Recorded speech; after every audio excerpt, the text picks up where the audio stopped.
ये देखिए दोस्तों, ये मेरी 24 पौधों की अडेनियम सेना, और बिल्कुल कह सकता हूँ कि इस बरसात के मौसम से लड़ने के लिए बिल्कुल रेडी है, बिल्कुल तैयार है। तो आज की इस वीडियो में मैं बात करूँगा किस तरह से बरसात के मौसम में या इस मानसून के टाइम में इन पौधों को देखभाल करनी चाहिए या इन पौधों की केयर करनी चाहिए।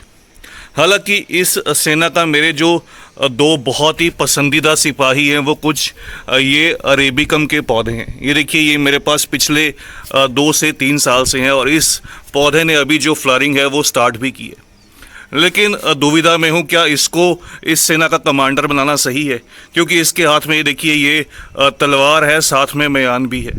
लेकिन इसी के एक और भाई के पास, इसी के एक और दोस्त के पास केवल तलवार है, म्यान तो है ही नहीं।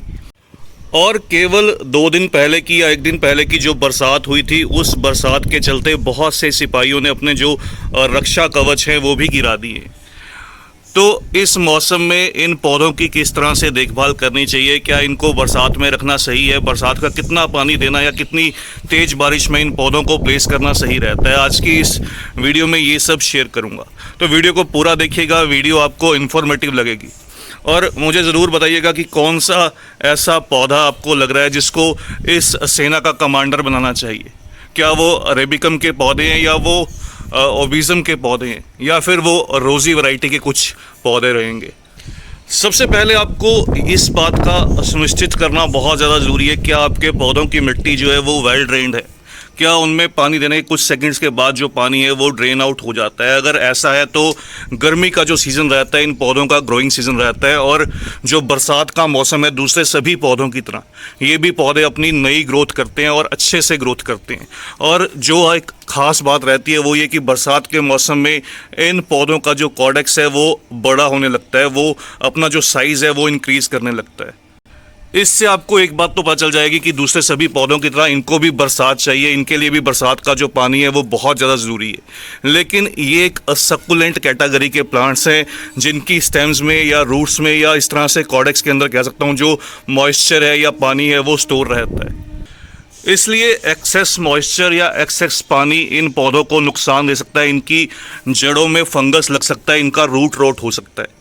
लेकिन कोई भी ऐसे पौधे जो आपने बरसात से कुछ 10, 15, 20 दिन पहले रिपोर्ट किए थे, उन पौधों को बरसात में रखना बिल्कुल सही रहता है। उससे उनकी जो ग्रोथ है वो अच्छे से निकल कर आती है और वो जो पौधे हैं वो बहुत जल्द स्टेबल होने लगते हैं।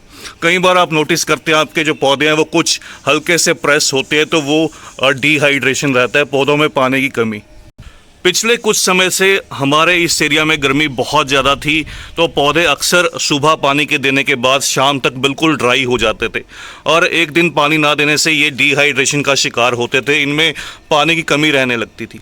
लेकिन जैसे ही बरसात पड़ने लगी, ये देखिए बहुत बिल्कुल आपको जो इसके कॉर्डेक्स हैं वो हार्ड दिखाई देंगे, बिल्कुल सख्त हो जाएंगे। तो इससे पानी की एक तो कमी दूर हो जाती है, दूसरा नाइट्रोजन रहता है मानसून के पानी में, ये जो बरसात का जो भी पानी रहता है उसके अंदर नाइट्रोजन रहता है जिससे नई ग्रोथ निकल कर आती है।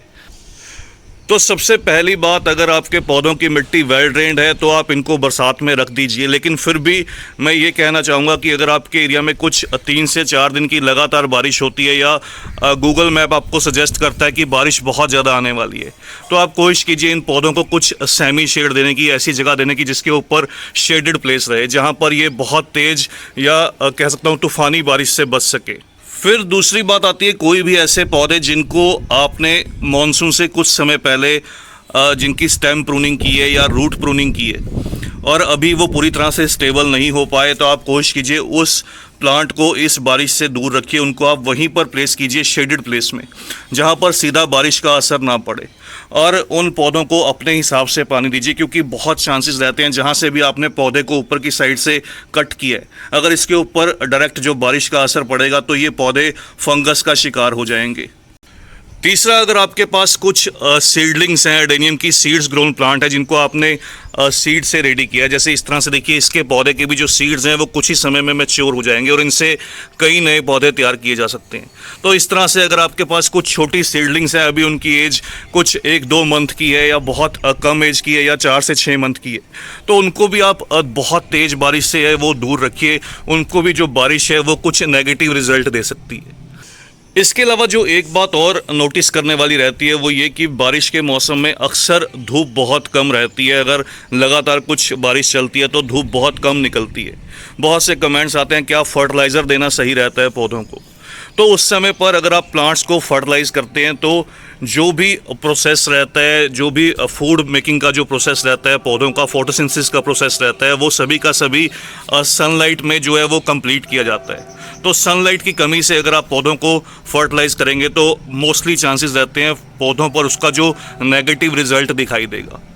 इसलिए इस मॉनसून के समय में जब कह सकता हूँ कि धूप बहुत कम है तो आप पौधों को कोई भी फर्टिलाइज़र मत दीजिए। और एक बात जो अपने पर्सनल एक्सपीरियंस से आपके साथ शेयर करना चाहता हूँ, क्योंकि मैंने खुद अपने कुछ 8 से 10 पौधे पिछले 1 से 2 साल के अंदर अपने जो पौधे हैं वो रूट रॉट या फंगस के चलते गंवा दिए। तो बहुत तेज़ बारिश, कंटिन्यू बारिश, अगर आपकी मिट्टी पौधों की वेल ड्रेन्ड भी है तब भी ये कहना चाहूँगा कि अगर आपके एरिया में बहुत ज़्यादा बारिश है तो इन पौधों को थोड़ा सा शेडेड प्लेस में ही शिफ्ट कीजिए, क्योंकि बहुत चांसेस रहते हैं मैच्योर पौधे भी कई बार आपके जो इस तेज़ बारिश को सहन नहीं कर पाते और बहुत जल्द रूट रॉट का शिकार हो जाते हैं। इसके अलावा किसी भी पौधे की इस मॉनसून के समय में, अडेनियम के पौधों में से किसी भी पौधे की ना तो कटिंग कीजिए ना फिर रीपॉटिंग कीजिए। आप कोशिश कीजिए ये काम मॉनसून के बाद कीजिए। मॉनसून के समय में इस काम को अवॉइड किया जाए, क्योंकि हल्का सा अगर आपके हाथ से इन पौधों पर स्क्रैच आ गया या कुछ भी ऐसा कुछ चांस रहा कि आपके पौधे का जो कोई भी जो पार्ट है वो इस तरह से छील के अलग हो गया, तो जो नीचे का जो बेस रहेगा उस पर बहुत चांसेस रहते हैं बहुत जल्द फंगस क्रिएट होने के, क्योंकि ह्यूमिडिटी भी इस समय बहुत हाई रहती है। अगर आप अडेनियम प्लांट की ग्राफ्टिंग या फिर इनकी कटिंग्स को ग्रो करना चाहते हैं तो वो भी जो सही समय रहेगा वो मॉनसून के बाद का रहेगा। तो उस काम को करने के लिए भी आप मॉनसून के बाद तक की वेट कीजिए, या फिर जो मॉनसून के पहले का समय था वो बहुत सही रहता है। इस समय पर आप चाहें तो सीड जर्मिनेशन कर सकते हैं। अगर आपके पास कुछ बीज अवेलेबल हैं तो आप इन पौधों के सीड्स की जर्मिनेशन बिल्कुल रोशनी वाले प्लेस पर, जहाँ पर सुबह सुबह की धूप पड़े, वहाँ पर इनके सीड्स की जर्मिनेशन कीजिए, वहाँ पर सीड्स को प्लेस कीजिए। तो आपके जो सीड्स हैं इस मौसम में बहुत जल्दी निकल कर आएंगे। तो बस दोस्तों, आज की इस वीडियो में इतना ही। आशा करता हूं कि आपके भी जो अडेनियम के पौधे हैं वो इस मॉनसून के समय को एंजॉय करेंगे, बहुत अच्छे से ग्रोथ करेंगे, बहुत अच्छे से फ्लावरिंग भी करेंगे। तो जल्द ही मिलते हैं किसी और नए टॉपिक के साथ, किसी और नई वीडियो के साथ। और अगर आप फर्टिलाइज़र के बारे में कुछ जानकारी चाहते हैं, अगर आपके पौधों में कुछ फर्टिलाइज़ करने के बाद भी फ्लावरिंग अच्छे से नहीं होती, तो मेरी बहुत सी वीडियोस हैं अडेनियम फर्टिलाइज़र को लेकर। आप सिंपली सर्च कीजिएगा कि अडेनियम फर्टिलाइज़र शैम्पीज़ गार्डन, तो आपको मेरी बहुत सी जो वीडियोस हैं वो देखने को मिलेंगी। जल्द ही अरेबिकम को लेकर एक स्पेशल वीडियो आपके साथ शेयर करूंगा। तब तक के लिए bye, happy gardening, take care.